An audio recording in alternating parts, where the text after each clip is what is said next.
Assalamualaikum warahmatullahi wabarakatuh. Di sini saya Yuki Chandra Dewi akan menjelaskan tentang perbedaan lainnya dan bagaimana cara guru untuk menyikapi perbedaan anak di kelas. Pun perbedaan-perbedaan lainnya seperti perbedaan gender, pola asuh orang tua, budaya, status sosial ekonomi, dan keurutan kelahiran. Yang pertama, perbedaan gender.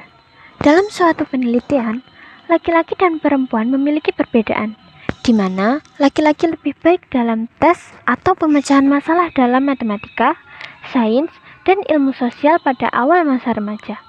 Sedangkan perempuan lebih baik dalam tes atau pemahaman, kemampuan membaca, dan kualitas menulis. Yang kedua, pola asuh orang tua. Pola asuh yang ada dalam keluarga yang menentukan pola respon seseorang menjadi dewasa kelak. Terdapat 3 pola asuh dalam pengusahaan anak. Yang pertama yaitu pola asuh otoriter, yaitu berbentuk pola asuh yang menekankan pada pengawasan orang tua kepada anak untuk mendapatkan ketaatan dan kepatuhan. Yang kedua, pola asuh permisif.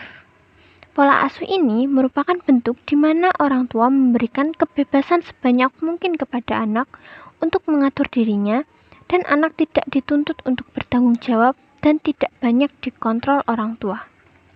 Dan yang ketiga yaitu pola asuh autoritatif. Pola asuh ini menerapkan di mana orang tua memberikan hak dan kewajiban yang sama dalam arti saling melengkapi anak untuk bertanggung jawab dan menentukan perilakunya sendiri agar dapat disiplin. Yang ketiga yaitu budaya. Budaya merupakan pikiran, akal budi, hasil karya atau adat yang nilainya telah diturunkan dari generasi ke generasi tentang apa yang baik dan yang buruk. Kemudian dijabarkan menjadi norma-norma yang norma-norma tersebut masing-masing individu menafsirkannya dengan berbeda, sehingga perilaku yang muncul akan berbeda satu dengan yang lainnya. Yang keempat yaitu status sosial ekonomi.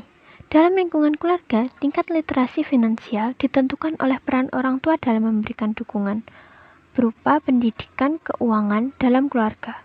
Pengaruh status sosial ekonomi pada belajar dimungkinkan karena 3 hal yaitu kebutuhan fisik dan pengalaman yang kurang terpenuhi, pola interaksi di rumah yang kurang demokratis, serta nilai-nilai dan sikap terhadap arti penting ilmu dan pendidikan yang kurang tertanam di rumah. Sehingga status sosial ekonomi orang tua membawa perbedaan yang besar dalam pengasuh anak. Yang kelima yaitu urutan kelahiran.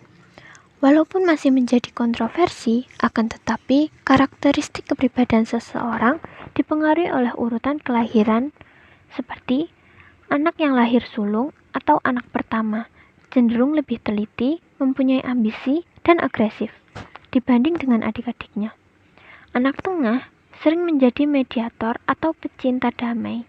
Anak bungsu cenderung paling kreatif dan bisa menarik.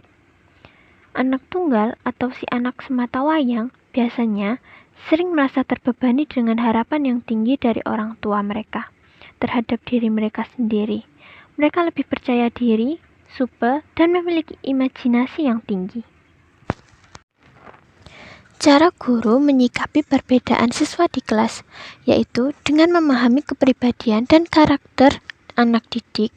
Karena dengan memahami karakter tersebut, guru akan mengetahui kelebihan yang mereka miliki dan dapat meningkatkannya, mendeteksi kelemahan yang mereka miliki dan memperbaikinya, mengetahui potensi-potensi yang ada pada diri mereka dan mengoptimalkannya untuk kesuksesan di masa depan yang akan datang. Menyadarkan mereka bahwa mereka masih memiliki banyak kekurangan sehingga pantang untuk bersikap sombong dan merendahkan orang lain. Dapat mengetahui jenis pekerjaan apa yang paling cocok untuk mereka di masa akan datang sesuai dengan kepribadian dan karakter mereka sehingga kita dapat mengarahkannya menjadi lebih baik. Mengenalkan diri sendiri dapat membantu anak didik untuk berkompromi dengan diri sendiri dan orang lain dalam berbagai situasi. Mengenal kepribadian personalit diri dapat membantu mereka menerima dengan ikhlas segala kelebihan dan kekurangan diri sendiri, sekaligus bertoleransi terhadap kelebihan dan kelemahan orang lain. Dengan memahami dan mengetahui kepribadian siswa, maka proses belajar mengajar dapat lebih optimal. Setelah melakukan observasi tentang macam-macam perilaku siswa di kelas, guru akan mempunyai referensi untuk menentukan metode mengajar yang akan digunakan dan bersikap sesuai dengan karakteristik, kebutuhan, dan perhatian yang cukup pada siswa yang bermasalah.